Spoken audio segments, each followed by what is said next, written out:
Hi நண்பா நண்பீஸ், welcome back Vicky views. இப்போ நம்ம என்ன பார்க்க போகிறோம்னா RCB vs SRH first match 2026 inaugural match பற்றி தான் பார்க்க போகிறோம்.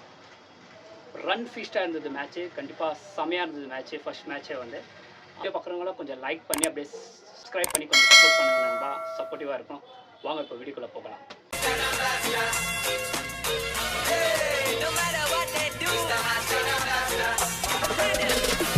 பிச் ரிப்போர்ட்லேருந்து வர பிச் ரிப்போர்ட் சின்னசுவாமி ஸ்டேடியமில் நடந்தது. கண்டிப்பாக சின்னசுவாமி ஸ்டேடியம்னாவே கண்டிப்பாக வந்து அது செகண்ட் பேட்டிங் சேசிங் தான் ப்ரிஃபரன்ஸான கிரவுண்டு. ஏன்னா 53% வந்து சேசிங் வின் பண்ணியிருக்காங்க. ரெண்டு பேரும் இதே மாதிரி சமிட் 2024 இந்த ரெண்டு டீமும் விளையாடும் போது 287 ரன்ஸ் இந்த ஸ்கோரு. அது வந்து கிட்டத்தட்ட 500 ரன்ஸ் இருந்தது ரெண்டு இன்னிங்ஸ் ஆடி. அதை வந்து எஸ்ஆர்ஹெச் வின் பண்ணியிருந்தாங்க. 8-8 ரெக்கார்டு வந்து 25 மேட்சஸ் 13 மேட்சஸ் சன்ரைசர்ஸும் 11 மேட்சஸ் ஆர்சிபி வந்து வின் பண்ணியிருக்காங்க. இப்போ வந்து டாஸ் வின் பண்ண ஆர்சிபி வந்து சேசிங் பண்ணுறேன்னு சொல்லி சூஸ் பண்ணியிருந்தாங்க. இந்த மேட்ச் வந்து பேட் கமிங்ஸ் வந்து இன்ஜுரினால வந்து அவர் இந்த மேட்ச் விளையாடல. இஷான் கிஷன் தான் கேப்டன்சி பண்ணியிருந்தார். அந்த சைடு பெங்களூரில் வந்து ஏசிலோட்டு வந்து இன்ஜுரி கன்சர்னால அவர் வந்து வந்துட்டார் ஆர்சிபிக்கு கேம்ப்க்கு. பட் அவரும் விளையாடல. அது வந்து ஜேக்கப் டஃபி ஆடிந்தார் அந்த பிளேஸில்.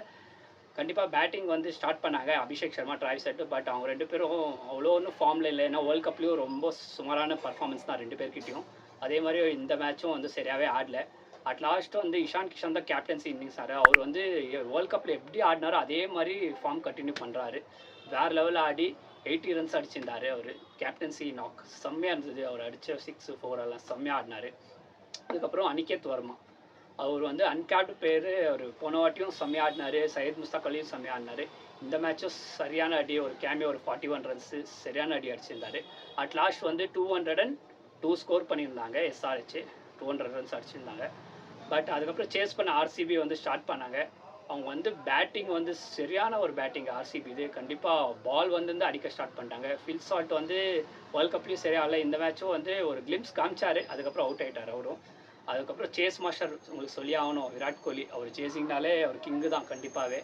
அவர் சரியான அவர் வந்து ஸ்டார்டிங்கில் வந்து கொஞ்சம் ஸ்லோ டவுனாக இருந்தார். பட் தேவதத் படிக்கல் வந்து சையத் முஸ்தாக் அலி ரஞ்சி ட்ரோஃபி அவர் அப்போயே ஃபார்மில் இருந்தார். அவர் வந்தோடனே அடிக்க ஆரம்பித்தார். 27 பால் 67 ரன்ஸ் அடிச்சிருந்தார். அவர் சரியான அடி, ஒரு 60 ரன்ஸ் அடிச்சிருந்தார் தேவதத் படிக்கல். சரியான 6 4. அவர் ஒரு 2 பேர் பார்ட்னர்ஷிப் வந்து 100 runs. Devdutt Padikkal versus Virat Kohli at last வந்து அவர் அவுட் ஆயிருந்தவே, தேவதத் படிக்கல் அவுட் ஆயிருந்தவே இவர் வந்து அடிக்க ஸ்டார்ட் பண்ணார். கேப்டன்சி கூட ரஜத் படித்தார் கூட சேர்ந்து அவர் ஒரு 67, ரஜத் படித்தார் ஒரு 35+ அடிச்சிருந்தார். கண்டிப்பாக வந்து மேட்ச் வேறு லெவலில் இருந்து. பட் 4 hours பேர்லேயே வந்து ஆர்சிபி முடிச்சிட்டாங்க மேட்ச்சை. 204 ரன்ஸ் அடிச்சிருந்தாங்க. 4 hours பேரில் win RCB win by 6 wickets. கண்டிப்பாக வந்து சரியான ஒரு மேட்ச்சுங்க, வேறு லெவலில் இருந்தது மேட்ச்சு. ஜேக்கப் டஃபி வந்து 3 wickets எடுத்து டெபியூலே வந்து man of the match award வாங்கினார். 3 wickets ஜேக்கப் டஃபி. நீங்கள் சொல்லுங்கள் இந்த மேட்ச் எப்படி இருந்ததுன்னு சொல்லிட்டு மறக்காமல் கமெண்ட் பாக்ஸில் கமெண்ட் பண்ணுங்கள். இந்த வீடியோ பிடிச்சனா லைக் பண்ணுங்கள், ஷேர் பண்ணுங்கள், மறக்காமல் சப்ஸ்கிரைப் பண்ணுங்கள் நண்பா. அடுத்த வீடியோ சந்திக்கலாம். Bye guys.